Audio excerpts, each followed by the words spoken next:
Өнөөдрийн хичээлээр тригонометри функцийн уламжлал гэж хичээл орно. За тригонометри функцийн уламжлалын талаар ойлголт өгье. За дөрвөн тригонометр функцийн гэвэл түгээмэл ашигладаг байгаа. За ерөнхийдөө тригонометри функцийн функц бол 6 тригонометри функц байдаг. За 2-ын бол нэг түгээмэл ашигладаг, 4-ийн түгээмэл ашигладаг учраас энэ дөрвөн функцээр та бүхэнд ойлголт өгье. За тэгэхээр синус x функцийн уламжлал бол косинус x гардаг. За тэгээд өргөтгөл нь өөрөөр хэлбэл x-ийн оронд давхар функц байх үед буюу e бот x байх үед за синус функцийн уламжлал аваад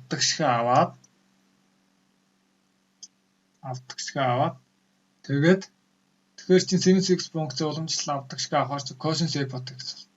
Тэгээд дотор талын давхар функцаасаа уламжлал авдаг. Өөрөөр хэлбэл e бот x-ээс уламжлал авч үрждэг. За косинус x функцийн уламжлал сөрөг синус x байна. За косинус x функцийн давхар функц буюу аргумент нь e бот x x-ээс хамаарсан илэрхийлэл оролцсон байх үед бол энэ томьёогоор уламжлал авна.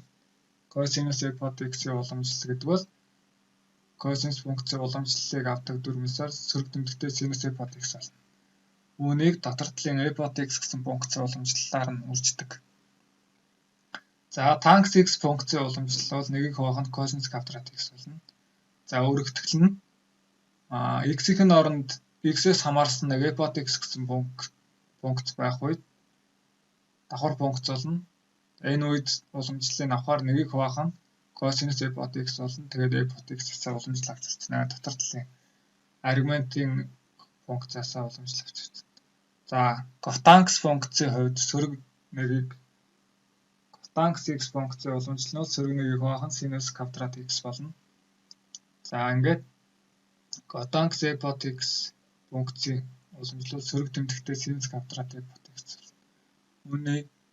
Үүнийг доторх e бот x гэсэн функцийн уламжлалаар нь үржснээр энэ функцийн уламжлал гэж бодогдно гэсэн. За өргөтгөлийг гэн бол давхар функцийн хэлбэрлэг шилжиж байгаа гэсэн. За ингээд синус x функцийн уламжлалыг гол ингээд баталж болно. За тэгэхээр энд бол одоо ингээд аргументын өөрчлөлтийг функцийн өөрчлөлтөд нь харьцуулсан харьцаа тухайн функцийн уламжлал байна гэдэг бид хэд бол онолыг бол баталсан байгаа. Тэгэхээр дельта x-ын тэгрүү тэмүүлж явах үед ийм уламжлалын тодорхойлолт хийсараа бол ийм байх ёстой тухайн функцийн уламжлал бол энэ хязгаарыг л нэгэсэндээ бол уламжлал гэдэг байгаа шүү дээ. Тэгэхээр энэ дөрмөө ажиглаад бол батлахад бол ямар ч функцийг баталж болдог байгаа. Тэгэхээр энэ дээр нэг асуудал гарч ирнэ бидний мэдэхгүй. Тэгэхээр энэ нийлбэрийн синус хэрхэн задардаг вэ гэхээр ингэж задардаг. Өөрөөр хэлбэл синус косинусын үрдүрийн нийлбэрт задардаг байгаа. Энийг одоо тригонометри гэсэн хичээлийн сэдвийг үзэх гэхээр илүү сайхан тодорхойлно.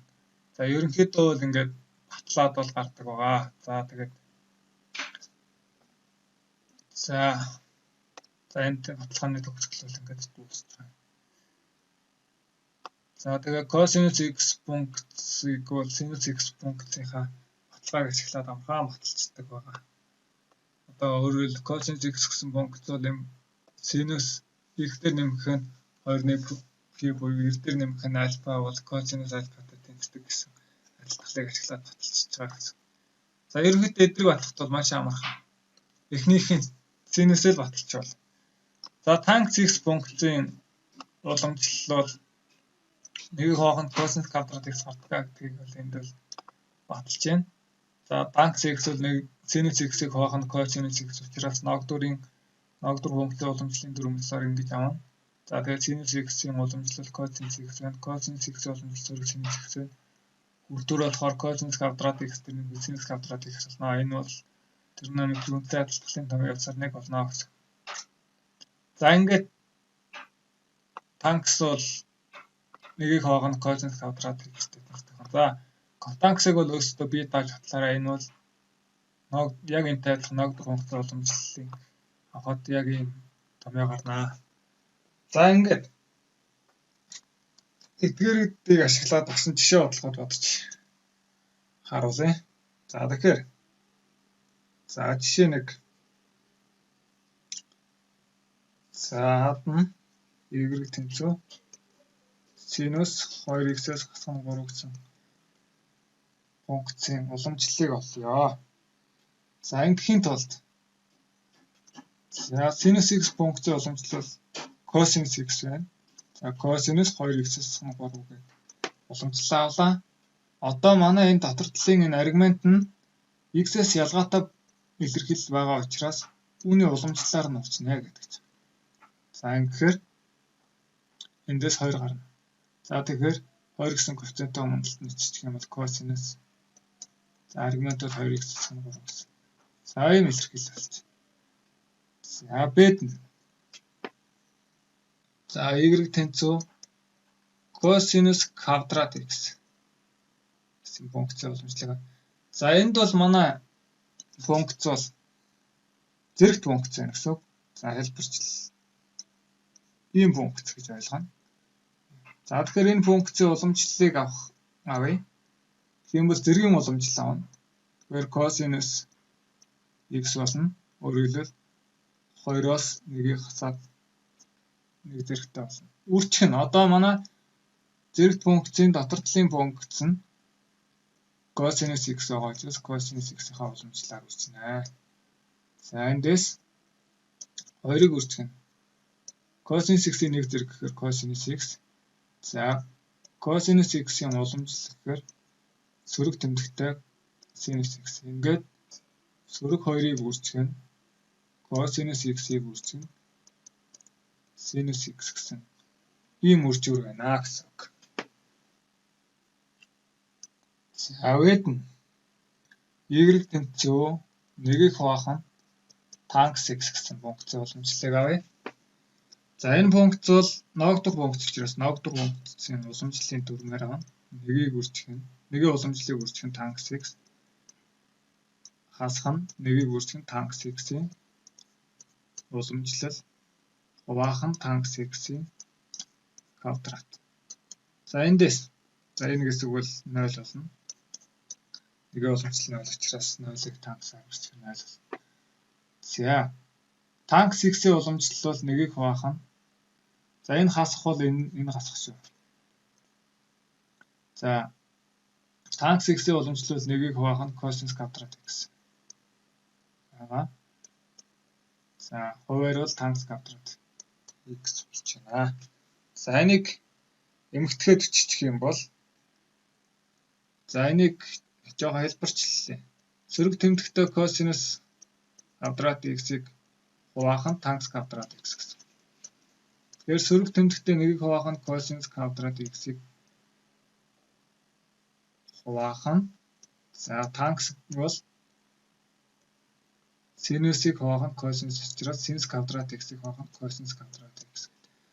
За ингэх юм бол энэ урвуугаараа үржигдээд косинусууд нь хураагдаад сөрөг 1-ийг хуваах нь синус квадрат x болно. За нөгөө талаас бас энийг анх ингээ ойлгоцсон байх. Ойлгоцсон бол бүр илүү хэлбэр харагдаж байна. За танкс готанкс хоёрын үржүүр бол 1 байдаг байхгүй юу? Тэнгуут энд чинь готанкс гэдэг бол готанкс x-ийг олох юм бол ийм гэсэн үг. Тэнгуут манай энэ функц өөрөө ямар байсан гэж ойлгох байна. Ерөг тэнцүү готанкс гэсэн функц явлаа гэдэг ойлгох юм бол готанкс x функц уламжлал юм гарнаа гэж хэлсэн байгаа. За иймэрхүү байдлаар ингээд уламжлалуудыг бол авдаг байгаа. За дахиад нэг жишээ авъя. За жишээ 2 бол y тэнцүү x үржих косинус x хасган синус x гэсэн функцийн уламжлалыг аваа гэдэг. За тэгэхээр энэ функцийн уламжлалыг авъя. За тэгэхээр манай эхний одоо ялгуур функц байгаа гэсэн үг шүү дээ. Ялгуурын одоо хасагдагч нь бол үржүүр функц байгаа учраас үржүүр функцийн уламжлалын дүрмээр авна. Нэмэх нь x-ийг үржих нь Косинус x-ийн уламжлал. За синус x-ийн уламжлалаар авна. За нийлбэр ялгуур функц байсан. За тэгэхээр нийлбэрт нь орж байгаа функц үржүүр байсан. Тэгэхээр үржүүр функцийн уламжлалаар энийг авсан. За энэ бол ялгуур функцийн уламжлал бол нийлбэр ялгуур функцийн уламжлал тус бүрээс нь уламжлал авах хэрэгтэй. Тэгэхээр энээс уламжлал авсан нь бол энэ болж байна. Энээс уламжлал авсан нь бол энэ болж байгаа шүү. За эндээс x-ийн уламжлал 1 үржих нь косинус x. Косинус x-ийн уламжлал нь сөрөг синус x. Синус x-ийн уламжлал нь косинус x. За эндээс косинус x-үүд нь устдаад сөрөг тэмдэгтээ x-ийг сөрөг синус x-ээр үржихээр сөрөг тэмдэгтээ x-ийг үржих нь синус x гэсэн үржүүр гарч байна. За жишээ 3. За y тэнцүү синусыг үржих нь синус квадрат язгуур доор x квадрат дээр нэг x нэг. За энэ функцийн уламжлалыг авъя. За энэ функцийн уламжлалыг авна гэдэг чинь. За эхлээд синус функцийнхаа уламжлалыг авахаар косинус x байдаг. Тэгэхээр аргумент нь болохоор тэгээрээ. За косинус синусийн уламжлалыг авчлаа. Одоо манай аргумент нь x-с ялгаатай илэрхийлэл байгаа учраас энэ функцоос энэ илэрхийллээс уламжлал авч ирж байна. За тэгэхээр косинус квадрат язгуур x квадрат дээр нэмэх x нэмэх 1-ийг үржих нь. За энэ квадрат язгуур дээр. За энэ бол болохоор одоо давхар функцийн уламжлал. 1-ийг хуваах нь 2-ыг үржих нь x квадрат дээр нэмэх нь x нэмэх 1. За үүнийг үржих нь. За язгуурын доорх функцоос уламжлал авна. Тэгэхээр энэ функцоос уламжлал авч үрж байна.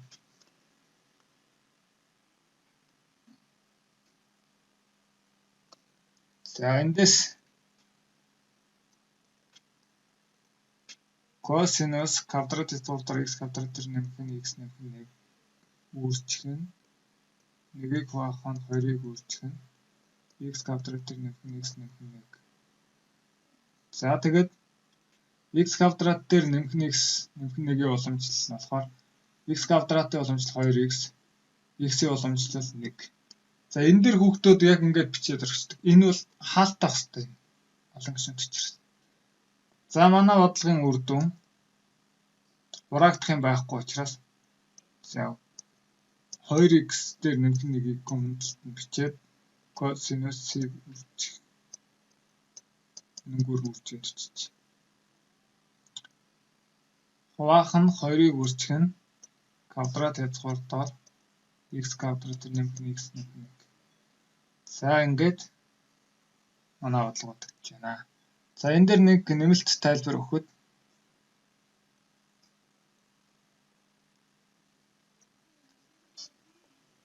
за би квадрат язгуур доор x гэсэн функцийн уламжлал бол 1-ийг хуваах нь 2-ыг үржих нь квадрат язгуур доор a под x үржих нь a под x гэсэн. Энэ чанарыг ашигласан. Яг энэ хэсэгт. Энэний уламжлал гэдэг бол ийм байна гэсэн чанар ашигласан. За тэгэхээр харъя. Энэний 2-1 зэргийн уламжлал гэсэн үг байхгүй юу? Тэнгуут 2-1 урагшаанаа үржихтэй 2-1-ээс 1-ийг хасаад онгоц сөрөг тэмдэгтээ 2-1. За ингээд давхар функцийн уламжлал ёсоор суурьаас нь уламжлал авч үржих хэрэгтэй. Тэгэнгუთ 2-1-ийг үржих нь. За энэ сөрөг илтгэгч сөрөг 2-1 зэрэг бол хуваарьт ирээд эрг 2-1 зэрэг бол. За энэ буюу